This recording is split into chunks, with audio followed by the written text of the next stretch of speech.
Hello loiter, welcome back to another video. जैसा कि पता चल रहा है कि अभी ऑलमोस्ट 2019 को 6 साल हो जाएंगे। ये मैंने इसलिए बोला बिकॉज टाइम का कहीं पता नहीं चल रहा है और टाइम कहाँ उड़े जा रहा है, लिटरली कुछ भी आइडिया नहीं है कहाँ उड़े जा रहा है। और इसी के साथ ही साल भी ख़त्म हो गया, अब अगला अगला साल आ रहा है। बहुत सारे मेरे जैसे जो स्टूडेंट होते हैं वो आने का सोचते हैं कि यार चलो अब बैचलर्स करने चले जाते हैं, मास्टर्स करने चले जाते हैं बाहर, और क्या क्या डॉक्यूमेंट्स रिक्वायरमेंट है, कैसे कैसे होगा। तो मैं आपको बताऊंगी एज अ स्टूडेंट, क्योंकि इंडिया में बैठ के बताना और खुद करके आना बहुत अलग है, बहुत डिफरेंस आता है उसमें। आपको ज़्यादा काम ना करना पड़े इसलिए मैंने वो वाली जिम्मेदारी लेके उसमें काम डाला है। और आपको इजी वे में बताऊंगी आपको क्या क्या रिक्वायरमेंट्स है, कहाँ से आप बैंक अकाउंट मनी कहाँ से आप कर सकते हो, क्योंकि बहुत ज़्यादा हेक्टिक हो जाता है वो भी। आपका हेल्थ इंश्योरेंस, आपका ट्रैवल इंश्योरेंस बताऊंगी मैं, ठीक है। इसके लिए आपको मेरी वीडियो एंड तक देखनी पड़ेगी। So let's get into the video. सबसे पहला स्टेप है कॉलेज ढूंढना। वो बहुत ही ज़्यादा क्रूशियल स्टेप है। जब आप कॉलेज ढूंढते हो तो आपको पूरा ध्यान रखना चाहिए कि वो पब्लिक है, प्राइवेट है। मेरे अकॉर्डिंग अगर आप जर्मनी आ रहे हो तो आप प्राइवेट में क्यों ही आ रहे हो, पब्लिक में अगर प्राइवेट मेक सेंस, अगर वो टॉप बिजनेस स्कूल होगा या फिर कोई टॉप का स्कूल होगा तो it make sense like ESCP और ये सब, क्योंकि ये टॉप बिजनेस स्कूल में आते हैं। तो अगर आप इसमें आ रहे हो तो ऑब्वियसली ये IIM जैसे होते हैं। अगर आप पब्लिक में आ रहे हो तो और क्या चाहिए ब्रो, मनी में ट्यूशन फीस नहीं होती, आपके लिए चीपर होता है। तो सबसे पहला है आपको अपनी यूनिवर्सिटी ढूंढना, जो कि आप DART.de पे ढूंढ सकते हो। ये बहुत ज़्यादा अच्छी वेबसाइट है और इसमें आपको स्कॉलरशिप भी मिलती है।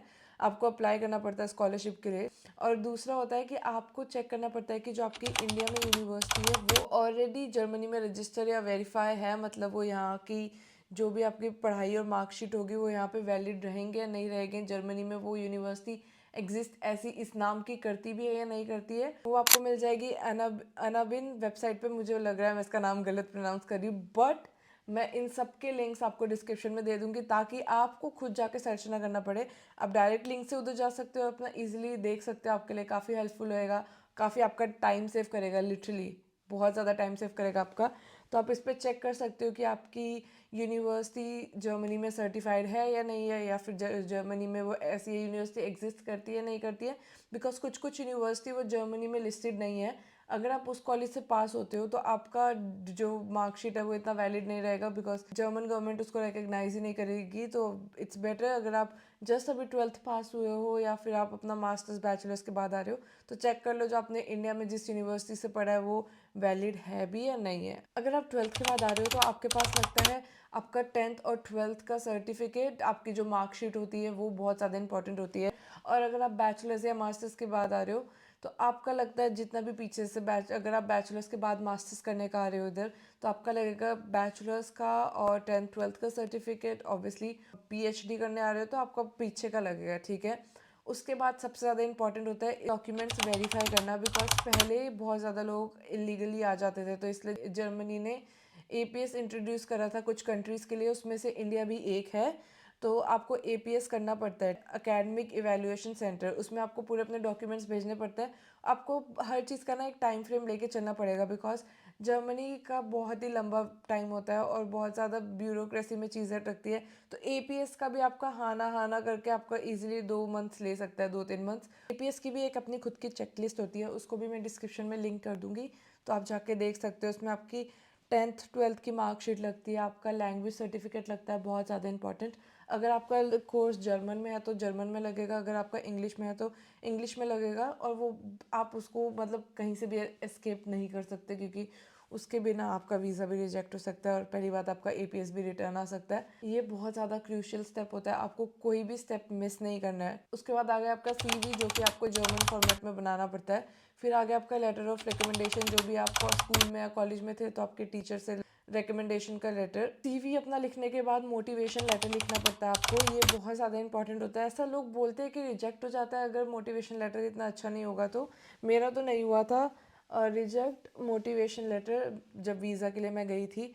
बट आपको उसमें भी बहुत ज़्यादा ध्यान रखना है और आपको गलती से भी ये नहीं लिखना है अपने मोटिवेशन लेटर में कि मतलब ठीक है मेरा पैसा मोटिव है उधर जाने के लिए, नहीं। आपको ऐसा बिल्कुल भी नहीं लिखना है। आप चाहे तो आप किसी की हेल्प ले सकते हो बनवाने में, ताकि आपका रिजेक्ट ना हो, तो वो भी देख सकते हो आप। और उसके बाद आता है आपका कि ब्लॉक अकाउंट मनी, सबसे ज़्यादा इंपॉर्टेंट, मतलब highly highly highly highly important होता है आपका ब्लॉक अकाउंट मनी। बिकॉज अब आप आ रहे हो जर्मनी में, पहली बात तो जर्मन गवर्नमेंट अगर आप ब्लॉक अकाउंट नहीं दे रहे हो अनटिल अनलेस आपको कोई स्पॉन्सर है इधर तो आप आ सकते हो, और या फिर आपका कोई स्पाउस है तो आप आ सकते हो, लेकिन स्पाउस मतलब वही स्पॉन्सर ही हो जाता है, उसको भी दिखाना पड़ता है अपने बैंक में पैसा कि मेरे बैंक में इतना पैसा है, मैं इसको सस्टेन कर सकता हूँ, खुद को भी सस्टेन कर सकता हूँ। अगर आप एज अ स्टूडेंट आ रहे हो मेरी तरह तो सबसे ज़्यादा इंपॉर्टेंट है आपका ब्लॉक अकाउंट मनी, बिकॉज आपका वही एक गेम चेंजर है। सी मुझे पता है कि एक्सपैट्रियो और फिंटीबा की मोनोपोली है, और एक चीज़ की मोनोपोली होना अच्छी बात नहीं होती है, ठीक है। वो लोग बहुत ज़्यादा फेमस है, बट ये नहीं है कि वो लोग चीप है, वो लोग चीप भी नहीं है वो भी एक्सपेंसिव है। बट ये कि इतना इतना सब हर कोई ये एक्सपैट्रियो वो फिंटीबा ये सब इसको बोलते हैं, तो कोई भी मतलब बाकी आप लोग क्या करते हो, कोई रिसर्च नहीं करता है कि अच्छा इससे भी चीप और ऑल्टरनेटिव हो सकते हैं। तो इनका क्या होता है, ये एक हेल्थ इंश्योरेंस कंपनी के साथ ना पार्टनरशिप में होते हैं, ठीक है। तो आपको वो ही लेना पड़ता है, आपके पास ऑप्शन नहीं होते दूसरे लेने के लिए। जैसे कि एक्सपैट्रियो का है टीके का, ठीक है, और फिंटीबा का है आपका डाक का, तो आपके पास कोई और ऑप्शन नहीं है कि अरे कौन सा आप कंपेयर नहीं कर सकते, कौन सा चीप पड़ रहा है आपको, कौन सा सस्ता पड़ रहा है, जो वो लोग प्रोवाइड कर रहे हैं वही आपको लेना पड़ता है, ठीक है। प्लस ट्रैवल इंश्योरेंस भी, ट्रैवल इंश्योरेंस का भी आपको पैसा देना पड़ता है ऑब्वियसली। लेकिन मैंने एक और चीपर वेबसाइट ढूंढी है, रिलायबल, मैंने उनकी वेबसाइट देखी है, मैंने उनके रिव्यूज़ देखे हैं, मैंने बहुत सारी यूट्यूब वीडियो रिसर्च करी, गूगल में जाके उनका पढ़ा, और प्लस सबसे बेस्ट पार्ट क्या है कि उनका ऑफिस इंडिया में भी है और उनका ऑफिस जर्मनी में भी है, पीरियड, दोनों जगह पे आपको कोई दिक्कत ही नहीं हो सकती है। तो मैं जिस वेबसाइट के बारे में बात कर रही हूँ उसका नाम है कोरैकल, और मैं उनकी वेबसाइट देखी थी, ठीक है। तो उसमें कोई भी मंथली फ़ीस नहीं होती है, कोई भी हिडन चार्जेस नहीं होते हैं। मंथली फ़ीस जैसे कि अगर एक्सपैट्रियो फिंटीबा की बात करें तो उनमें मंथली फ़ीस देनी पड़ती है, एक तो आप वैसे ही उनको कन्वीनियंस फ़ी दे रहे हो, ठीक है, वो भी बहुत टी अमाउंट, ऊपर से आप उनको मंथली भी पैसा दो, क्यों, वाई। और लेकिन अगर मैं कोरैकल की बात करूँ तो उसमें कोई भी हिडन चार्जेस नहीं है, आपको मंथली फीस नहीं देना पड़ता है, सबसे बेस्ट पार्ट, ठीक है। और जब पैसों की बात आती हो तो जितना सेविंग्स हो पाए उतना ही अच्छा है, ठीक है। प्लस मैंने देखा था इनका प्रोसेस भी बहुत ज़्यादा ईजी है, क्विक हो जाता है, आप लिटरली 2 घंटे में अपना ब्लॉक अकाउंट मनी खोल सकते हो, और आप अपनी लोकल करेंसी में डाल सकते हो पैसे, आपको कन्वर्ट कराने की ज़रूरत नहीं पड़ती यूरोज़ में। आप अपना लोकल अगर इंडियन करेंसी है तो इंडियन करेंसी में डाल सकते हो, कोई भी और करेंसी हो तो आप उसमें डाल सकते हो, सबसे बेस्ट पार्ट लगता है। और मैं जैसे इनकी वेबसाइट के थ्रू जा रही थी तो ब्रो ये लोग 15 लैंग्वेजेस बोल सकते हैं, तो कोई कम्युनिकेशन प्रॉब्लम नहीं होगा। और अगर आप इनका प्राइम मिनी एडवांटेजेस अगर आप यूज़ करते हो तो आप सेव कर सकते हो अप टू 40 यूरोस। मैं पूरा आपको पूरा मैंने वेबसाइट पढ़ा है, मैं पूरा वेबसाइट से पढ़ के बता रही हूँ, बिकॉज किसको नहीं चाहिए चीपर ऑल्टरनेटिव। और ये बहुत ज़्यादा फ्लेक्सिबल भी है, अगर आप अपना अपना हेल्थ इंश्योरेंस प्रोवाइडर चेंज करना है, जो कि मेरे पास तो ऑप्शन नहीं है बिकॉज मेरे को तो एक ही दिया था उन्होंने तो ये सबसे बेस्ट पार्ट है, आप जर्मनी आए हो, आपको आपको अपनी यूनिवर्सिटी पसंद नहीं आई, ठीक है, आपने बोला क्या घटिया सी यूनिवर्सिटी यार, बदलते हैं थोड़ा पब्लिक में डालते हैं।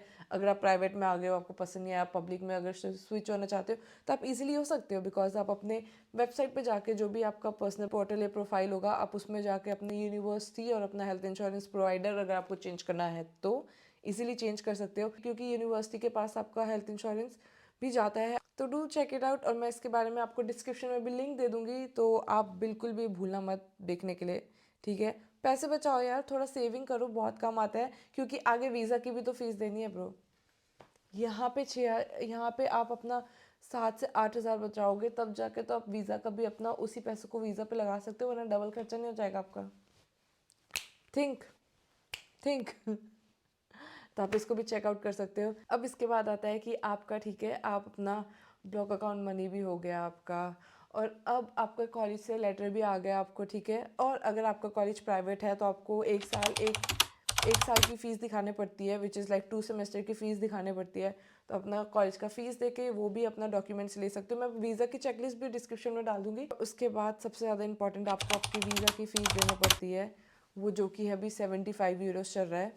और उसके बाद है आपको अपनी पासपोर्ट साइज़ फ़ोटो, सी वीज़ा के लिए ना एक स्पेसिफिक पासपोर्ट साइज़ फ़ोटो होती है, तो वो आप पक्का पक्का पक्का रखना, आप खुद की मर्ज़ी से स्कूल की या नहीं, नहीं उन्हें बोलना मुझे वीज़ा वाली चाहिए, ठीक है, तो आपको क्लिक करके देते हैं। और वो भी करना कि आप थोड़ा जल्दी कर लो ये सब, तो बेटर रहेगा, काफ़ी ज़्यादा बेटर रहेगा अगर आप पहले से ही अपना पूरा प्लान करके चलते हो, ठीक है। तो अब आपके पूरे डॉक्यूमेंट्स तैयार हो गए हैं, आपका पासपोर्ट का फ़ोटोकॉपी, आपका जो भी आपको लेटर एप्लीकेशन और डिक्लेरेशन फॉर्म भरना पड़ता है उसका भी हो गया आपका, ठीक है, अपने LOA, अपना CV, APS जिसमें हर चीज़ इंक्लूड होती है, इंक्लूडिंग लैंग्वेज सर्टिफिकेट, आपका आइल्स या फिर आपका जर्मन गोएथे का, ठीक है, वो भी हो गया। आपने अपना मोटिवेशन लेटर भी दे दिया इनको। उसके बाद block account money, cheapest one, जो कि आपका पैसा बचा है, रैकल आपने वो उससे भी कर दिया। उसके बाद आपका आपने अपनी फीस भी दे दी, ठीक है, आपने अपनी मार्कशीट और जितने भी आपके बाकी चीज़ें हैं वो भी दे दिए। तो आप आपका काम ना, अब आपके पास ये सारे डॉक्यूमेंट्स हो गए हैं, ठीक है, अब आप सॉर्टेड हो। अब आपको पता है कि भाई ठीक है, मेरे डॉक्यूमेंट्स की वजह से एटलीस्ट तो मैं रिजेक्ट नहीं होऊंगा यार, मेरे आधे अधूरे डॉक्यूमेंट्स की वजह से एटलीस्ट मैं रिजेक्ट नहीं होऊंगा। अब आता है मेन आपका वीज़ा इंटरव्यू। अगर आप बैचलर्स के लिए हो तो आपका वीज़ा इंटरव्यू होता है, अगर आप मास्टर्स के लिए हो, पहले तो नहीं होता था वीज़ा इंटरव्यू, अब का मुझे नहीं पता होता है नहीं होता है, आई गेस नहीं होता है वीज़ा इंटरव्यू मास्टर्स के लिए, बट बैचलर्स का तो आपका होता ही होता है। और अगर आपको जानना है कि वीज़ा इंटरव्यू में क्या क्या क्वेश्चन पूछते हैं, तो मैं अपनी वीडियो लिंक कर दूंगी, आप जाके देख सकते हो। मेरी सेकंड वीडियो जिसने जिसने मुझे हिम्मत दी थी यूट्यूब चैनल खोलने की, मेरी वो वाली वीडियो आप जाके चेकआउट कर सकते हो। And if you like this video don't forget to like share and subscribe. दोस्तों, मैंने मेरा टेलीग्राम ग्रुप भी बनाया है, अगर आपको कोई भी इंक्वायरीज है, उसका बहुत सारे लिंक है ब्रो डिस्क्रिप्शन में, बहुत सारे, आपको चेकआउट करना ही पड़ेगा। मेरा टेलीग्राम का भी लिंक है डिस्क्रिप्शन में। और मैं देख रही हूँ, मेरे को बहुत सारे लोग मेरी वीडियोस देख रहे हैं लेकिन सब्सक्राइब नहीं कर रहे हैं। भाई ये क्या सीन है? पहले मुझे लगता था यूट्यूबर्स ऐसे ही बोलते हैं कि ब्रो तुम लोग सब्सक्राइब नहीं कर रहे हो ब्रो, मेरे साथ अब खुद हो रहा है वो। तो प्लीज़ सब्सक्राइब कर दो यार, क्या कर रहे हो? और अगर आपका कोई दोस्त बैचलर्स मास्टर्स या किसी के लिए भी आ रहा है 2025 में आने का सोच रहा है, तो ये वीडियो आई थिंक काफ़ी हेल्पफुल रहेगी। ब्लॉग अकाउंट के बारे में बता दिया मैंने, क्या क्या रिक्वायरमेंट्स चाहिए डॉक्यूमेंट्स के, वो भी बता दिया मैंने।